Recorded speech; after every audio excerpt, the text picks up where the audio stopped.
এখন আর ভাত বেঁচে গেলে ভাত ফেলে দেওয়ার কোনো চান্স নেই। কারণ এই ভাত দিয়ে সকালবেলা নান পরোটা হয়ে যাবে। কি ভাবছেন নান পরোটা আবার ভাত দিয়ে হয় নাকি? আজকে সেটাই করে দেখাবো। এত মজার একটা পরোটা আমার মনে হয় না আপনি সারা জীবনে কখনো খেয়েছেন। আসসালামু আলাইকুম, কেমন আছেন সবাই? আশা করি ভালো আছেন। আলহামদুলিল্লাহ আমিও ভালো আছি। এখানে আমি ১ বাটি ভাত নিয়ে নিয়েছি আর তার সাথে একটা ডিম দিয়ে দিলাম। বাস এখন দিয়ে দিলাম এখানে কিছুটা লবণ আর দিয়ে দিলাম ১ চামচের মতো চিনি। তারপর এগুলোকে ভালো করে ব্লেন্ড করে নিয়েছি। এই যে একদম মিহি হয়ে গেছে। আর তারপর দিয়ে দিলাম এখানে কয়েক চামচ আটা। যেতটুকু পরিমাণ লাগবে ঠিক একটু, একটু করে অতটুকু পরিমাণই দিবেন। তারপর সুন্দর করে চামচ দিয়ে নেড়ে-চেড়ে একটু মাখিয়ে নিয়েছি। আর এখন হাত দিয়ে একটু মাখাতে হবে। একদমই সহজ, কোনো রকমের ঝামেলা নেই। এখানে কিন্তু কোনো রকমের পানি দেওয়া যাবে না। আর পানি যদি দেন তাহলে কিন্তু আটার পরিমাণটা বেড়ে যাবে।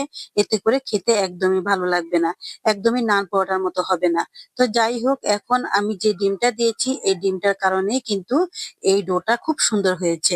একদমই নান রুটির ডোর মতো হয়েছে। নান রুটিতে ইস্ট ব্যবহার করলে যেরকম হয় ঠিক ওরকম হয়েছে। তো যাই হোক এখন আমি ৪ টুকরো করে নিয়েছি যেহেতু আমি ৪ টা পরোটা বানাবো। আর এখন সুন্দর করে গোল করে শেপ দিয়ে নিলাম। এবার আমি একটা, একটা করে বেলে নেব। সত্যি বলতে আমি এই পরোটা খেয়ে এটা ফ্রেন্ড হয়ে গেছি। এখন সকালবেলা আমি অতিরিক্ত আটা খরচই করি না। যখন দেখি যে আমার ঘরে এরকম কয়টা ভাত আছে, সাথে, সাথে আমি এই পরোটাগুলো বানিয়ে ফেলি। এত ভালো লাগে খেতে কি বলবো আসলে এক কথায় অসাধারণ। একবার যদি বানিয়ে খান আমার মনে হয় না কখনো ভাত ফেলে দিবেন। বরঞ্চ আরো ভাতগুলো যত্ন করে তুলে রাখবেন এই পরোটা খাওয়ার জন্য। তো যাই হোক ১ম এ একটা রুটি বেলে নিয়েছি আর এখন ভিতরে একটু তেল দিয়ে দিলাম সয়াবিন তেল আর এভাবে ভাঁজ দিয়ে নিয়েছি। আপনি চাইলে গোল করেও বানাতে পারেন অথবা ৩ কোনা করে বানাতে পারেন, যেমন ভালো লাগে আরকি। তা আমি এভাবে ভাঁজ করে দিয়ে ৪ কোনা করেই বানাবো আর সাথে উপরে একটু ধনিয়া পাতা দিয়ে ডেকোরেশন করে দিলাম। একটু সৌন্দর্যের জন্য আরকি। তো যাই হোক এখন এই যে সবগুলো পরোটা বেলে নিয়েছি আর এখন ভাজাভাজির পালা। ভাজলেই বুঝতে পারবেন আমি কি সত্য কথা বলেছি না মিথ্যে কথা বলেছি।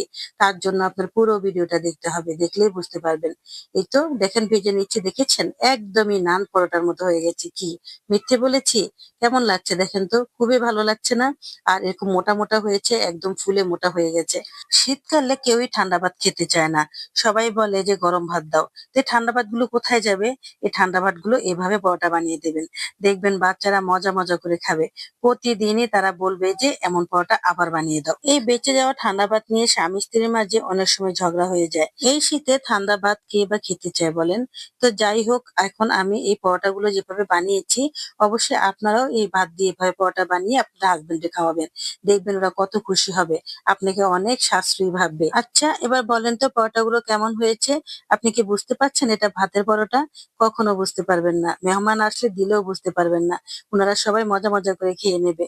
আর এই তো আমি একটা চিড়ে দেখালাম দেখেন কতটা নরম তুলতুলে হয়েছে। রাতের বেঁচে যাওয়া বাসি ভাত দিয়ে এই বাসি ভাতের নান পরোটা বানালাম। মাশাআল্লাহ আলহামদুলিল্লাহ খেতে অনেক মজা হয়েছে। এখন একটা কমেন্ট আর একটা লাইক করতে একদমই ভুলবেন না। ভালো থাকবেন।